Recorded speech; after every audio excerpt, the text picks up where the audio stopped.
Hello बच्चों, it's Anuradha ma'am here. कैसे हैं आप लोग? आज के वीडियो लेक्चर में मैं आपको सिखाऊंगी जब कंपनी कुछ एप्लीकेशन को रिजेक्ट करती है, कुछ एप्लीकेशन को प्रो राटा बेसिस पर शेयर्स अलॉट करती है और कुछ एप्लीकेशन को फुल अलॉटमेंट करती है। लास्ट वीडियो लेक्चर में मैंने आपको सिखाया था प्रो राटा अलॉटमेंट, यानी कंपनी किसी भी एप्लीकेंट को मना नहीं करती है शेयर अलॉट करने के लिए। हर एप्लीकेंट को एक प्रोपोर्शन में, एक रेशियो में शेयर अलॉट करती है। आज के वीडियो लेक्चर में हम देखेंगे कुछ एप्लीकेंट को कंपनी बिल्कुल मना कर रही है कि हम आपको शेयर्स अलॉट नहीं कर रहे, आपका पैसा हम आपको रिफंड कर देंगे।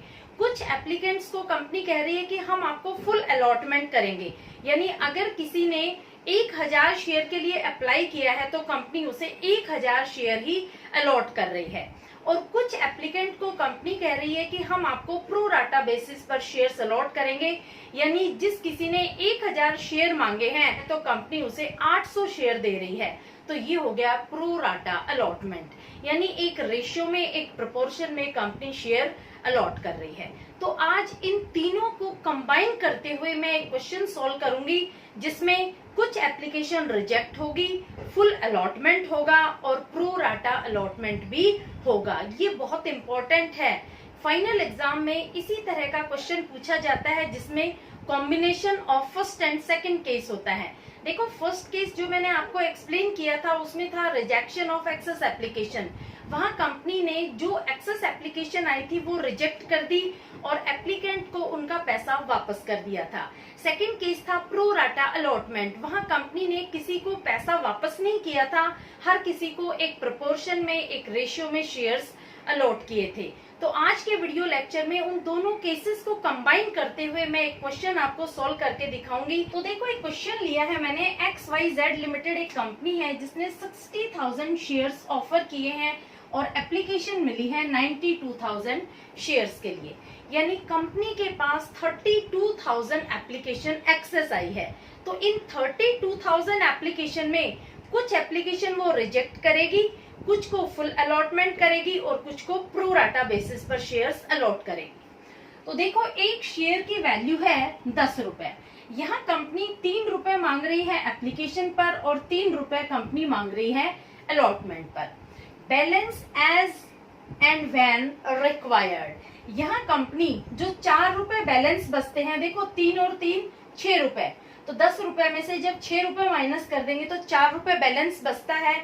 बैलेंस कंपनी अभी डिमांड नहीं कर रही है, वो कह रही है व्हेन रिक्वायर्ड, यानी जब कंपनी को 4 रुपए की रिक्वायरमेंट होगी तब कंपनी उस पैसे की डिमांड करेगी।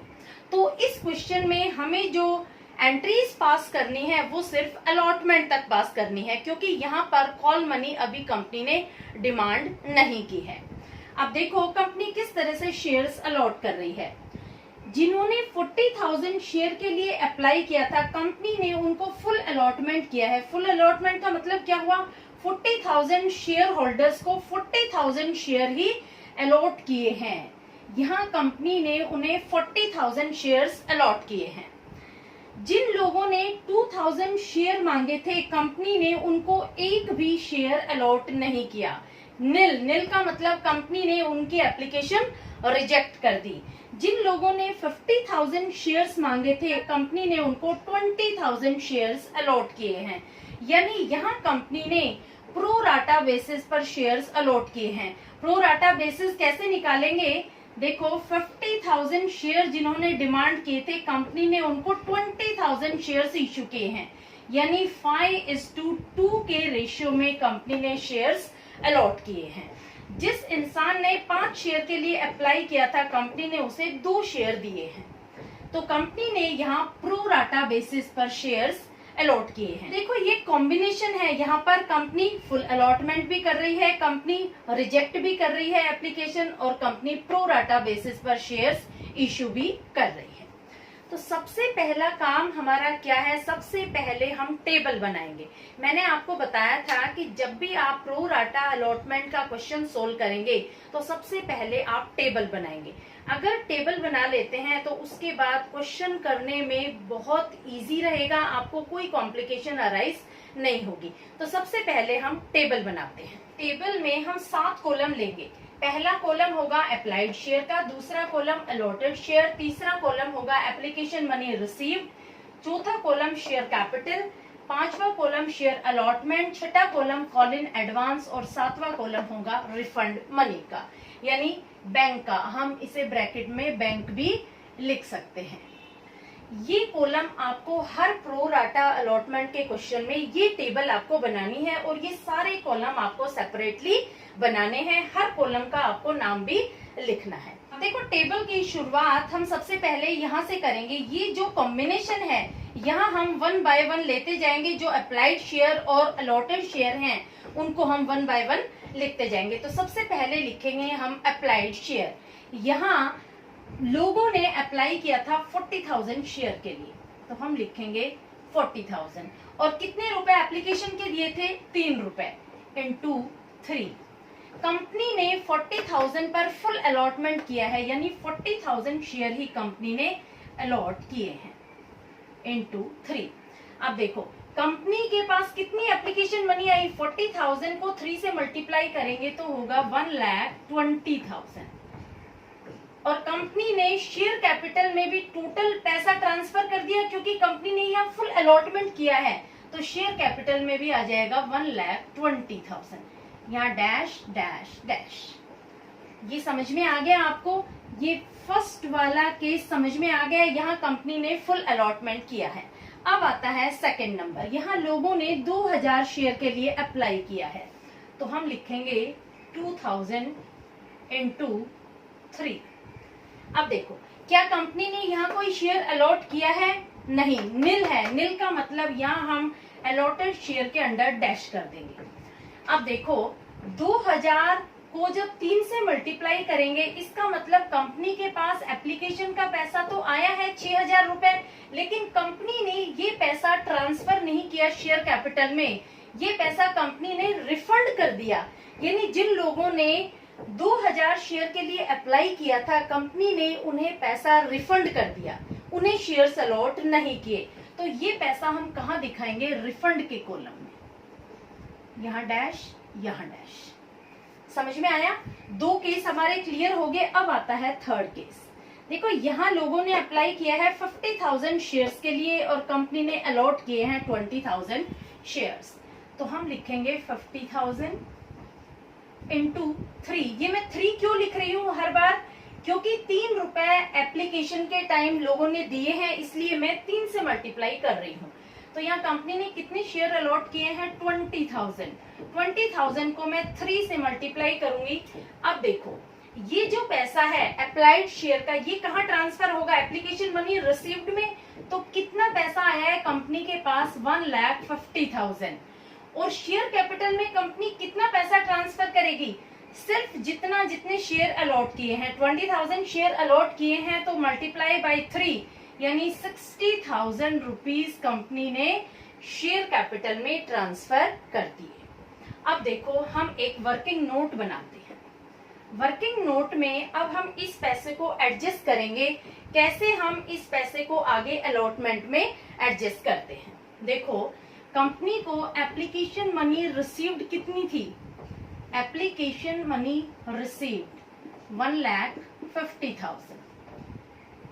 फिर इसमें कंपनी ने कितना पैसा एडजस्ट कर दिया? Adjusted towards capital, adjusted towards share capital. कितना पैसा कंपनी ने शेयर कैपिटल में क्रिएट किया है? 60,000। यानी कंपनी के पास अभी कितना पैसा बचा हुआ है? 90,000 रुपीज एक्सेस बचे हुए हैं। कंपनी के पास 90,000 रुपीज एक्सेस में बचे हुए हैं, जो लोगों ने एप्लीकेशन मनी के टाइम में दिए थे। कंपनी इस पैसे को अलॉटमेंट के टाइम एडजस्ट करेगी। तो देखो अब हम अलॉटमेंट पर कंपनी कितने पैसे की डिमांड करेगी? यहाँ कंपनी ने कितने शेयर अलॉट किए हैं? 20,000। तो हम देखो 20,000 को अलॉटमेंट मनी से मल्टीप्लाई करेंगे। 3 रुपए कंपनी अलॉटमेंट पर मांग रही है, यानी कितनी अमाउंट ड्यू है? Due on allotment. अलॉटमेंट पर कितना पैसा ड्यू है? 20,000 इंटू 3, 60,000। अब भी कंपनी के पास 30,000 रुपीज एक्सेस बच गए। अब देखो 30,000 जो एक्सेस बचे हैं, इस पैसे को कंपनी रिफंड कर देगी। कंपनी ने जो बैलेंस 4 रुपए कॉल के बचे हैं उसकी अभी डिमांड नहीं की है, तो कंपनी इस पैसे को रिफंड कर देगी अलॉटेज को। तो ये जो 60,000 रुपीज है ये आएंगे शेयर अलॉटमेंट में। कॉल्स में कुछ नहीं आएगा क्योंकि अभी कंपनी कॉल मनी की डिमांड ही नहीं कर रही है, तो यहाँ कॉल में पैसा वो एडजस्ट नहीं करेगी, बल्कि वो एक नोट और लिखेगी कि if there is any surplus money over and above that is due on allotment should be refunded to the allottees। तो ये नोट भी डालेगी कि अगर पैसा अलॉटमेंट के बाद जो अमाउंट ड्यू है अलॉटमेंट की और उसको सेटल करने के बाद जो पैसा बच जाता है वो अलॉटीज को रिफंड किया जाएगा। तो यहाँ रिफंड में कंपनी लिखेगी 30,000। क्लियर? अब देखो इसका टोटल करते हैं, तो इसका टोटल आएगा, ये आएंगे 92,000 शेयर्स, ठीक है, ये आएंगे 60,000 शेयर्स। आगे ना देखो 92,000 के लिए लोगों ने अप्लाई किया था और 60,000 कंपनी ने अलॉट किए थे, तो ये हमारा टोटल बिल्कुल ठीक बैठ रहा है। ये हमारी एप्लीकेशन मनी है। एप्लीकेशन मनी कितनी है, इसका टोटल करो 2,76,000, ठीक है। और शेयर कैपिटल में कंपनी ने कितना ट्रांसफर किया है, 1,80,000। इसके बाद शेयर अलॉटमेंट में कितना कंपनी ने ट्रांसफर किया है, 60,000। कॉल्स इन एडवांस में कुछ भी नहीं है और कंपनी ने रिफंड किया है 36,000। तो ये आपकी टेबल कंप्लीट हो जाती है। इस टेबल के बनने के बाद अब आपको जर्नल एंट्रीज पास करते टाइम किसी तरह की कोई भी कॉम्प्लिकेशन अराइज नहीं होगी, क्योंकि हम टेबल को देखकर हम तुरंत इमीडिएटली एंट्रीज पास कर देंगे। तो देखो ये वर्किंग नोट जो मैंने बनाया, आप इसे नोट डाउन कर लो, फिर मैं जर्नल एंट्रीज पास करूंगी। अब मैं जर्नल एंट्रीज पास कर रही हूँ। देखो सबसे पहली एंट्री क्या होगी, receiving of application money. Company को 92,000 एप्लीकेशन मिली थी 3 रुपए के हिसाब से, तो 92,000 को जब हम 3 से मल्टीप्लाई करते हैं तो हमारी अमाउंट आती है 2,76,000। देखो आप टेबल को देखते जाएंगे और जर्नल एंट्रीज पास करते जाएंगे। सबसे पहली एंट्री होगी receiving of application money. Application money कितनी है, 2,76,000। तो bank account debit 2,76,000 to share application account 2,76,000, ठीक है। अब इस पैसे को हम ट्रांसफर करेंगे शेयर कैपिटल में, शेयर अलॉटमेंट में, और एक्सेस पैसे को हम रिफंड करेंगे। तो सेकेंड एंट्री क्या होगी, share application account debit 2,76,000 to share capital account.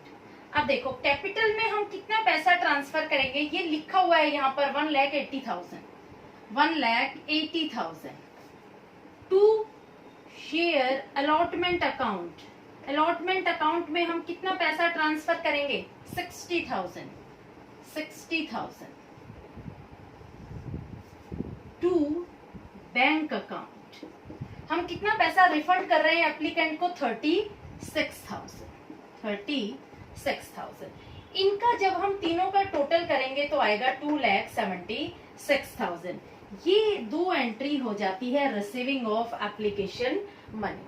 देखो किसी तरह की कोई कॉम्प्लिकेशन अराइज हुई, कितनी जल्दी हमने एंट्री पास कर दी। हमने सिर्फ टेबल को देखा है और जर्नल एंट्री पास की है, हमने यहाँ कोई किसी तरह की कैलकुलेशन नहीं की। क्लियर? तो टेबल बनाना इसलिए इम्पोर्टेंट है कि जब आप जर्नल एंट्री पास करेंगे तो within second you will be able to pass journal entry. अब देखो ये दो एंट्रीज हैं शेयर एप्लीकेशन मनी रिसीव्ड की। मैंने आपको बता रखा है हर इंस्टॉलमेंट की हमें दो एंट्रीज पास करनी है। अब हम दो एंट्री पास करेंगे अलॉटमेंट की। तो पहली एंट्री होगी अलॉटमेंट मनी ड्यू की। तो देखो थर्ड एंट्री होगी share allotment account debit to share capital account. कितनी अमाउंट ड्यू है, देखो कंपनी ने अलॉट किए हैं 60,000 शेयर्स और अलॉटमेंट मनी कितनी है 3 रुपीज। तो 60,000 को 3 से मल्टीप्लाई करेंगे तो कितना आएगा? 1,80,000। 1,80,000। अब देखो, जब फोर्थ एंट्री हम पास करेंगे रिसीविंग ऑफ अलॉटमेंट मनी, उसके लिए हम एक वर्किंग नोट बनाएंगे, क्योंकि क्वेश्चन में भी स्पेसिफाई किया है कि ₹84,000 were received as allotment money. Allotment के टाइम 84,000 रुपीज हमें एज अलॉटमेंट मनी रिसीव हुए हैं। कितने पैसे मिलने चाहिए थे अलॉटमेंट के, उसके लिए एक वर्किंग नोट बनाते हैं। देखो, amount due on allotment, due amount कितनी थी? 1,80,000। ठीक है, और कितनी अमाउंट हमने एडजस्ट कर दी जो एप्लीकेशन मनी की एक्सेस थी? लेस 60,000। 60,000 हमने एडजस्ट कर दी, क्योंकि ये पैसा हमें एप्लीकेशन के टाइम एडवांस में मिल गया था। तो 1,20,000 रुपीज हमें अलॉटमेंट पर मिलने चाहिए थे। मिलने कितने चाहिए थे? 1,20,000, लेकिन मिले कितने हैं? 84,000। 84,000 रुपीज मिले हैं। ये है अमाउंट रिसीव्ड। ये पैसा कंपनी को अलॉटमेंट पर मिला है। यानी कंपनी को कितना पैसा नहीं मिला? 36,000। ये अमाउंट है नोट रिसीव्ड। ये पैसा कंपनी को अलॉटमेंट पर नहीं मिला। यानी कितने शेयर्स का पैसा कंपनी को नहीं मिला? 36,000 डिवाइडेड बाई 3, 12,000 शेयर्स का पैसा कंपनी को अलॉटमेंट पर नहीं मिला। क्लियर? तो आप क्या एंट्री पास करेंगे? एंट्री 84,000 की होगी, लेकिन आपको ये कैलकुलेशन दिखानी होगी कि किस तरह से कंपनी को कितना पैसा मिलना चाहिए था और कितना मिला है, कितना पैसा कंपनी को अलॉटमेंट का नहीं मिला। फोर्थ एंट्री होगी रिसीविंग ऑफ अलॉटमेंट मनी। तो एंट्री क्या होगी? Bank account debit, bank account debit ₹84,000 to share allotment account ₹84,000। ठीक है, इस तरह से आपको ये क्वेश्चन सॉल्व करना है। ये क्वेश्चन हम यही रोक देते हैं, क्योंकि कंपनी ने यहाँ स्पेसिफाई किया है कि बैलेंस व्हेन रिक्वायर्ड, यानी 4 रुपए कंपनी अभी डिमांड नहीं कर रही है। 4 रुपए की जब कंपनी डिमांड करेगी तब उसकी एंट्रीज पास होगी। तो यहाँ पर जो एंट्रीज पास होंगी वो सिर्फ अलॉटमेंट तक होगी। होपफुली आपको ये पूरा क्वेश्चन समझ में आ गया होगा, क्योंकि ये क्वेश्चन काफी कॉम्प्लिकेटेड है। मैंने बहुत सिंपलेस्ट वे से आपको एक्सप्लेन करने की कोशिश की है। इस तरह से मैंने टेबल बनाई है, किस तरह से टेबल को देखते हुए मैंने जर्नलाइज किया है। देखो, विद इन सेकेंड मैंने जर्नल एंट्रीज पास कर दी। सिर्फ टेबल बनाने में टाइम लगता है, उसके बाद जर्नल एंट्रीज पास करने में बिल्कुल भी टाइम नहीं लगता है।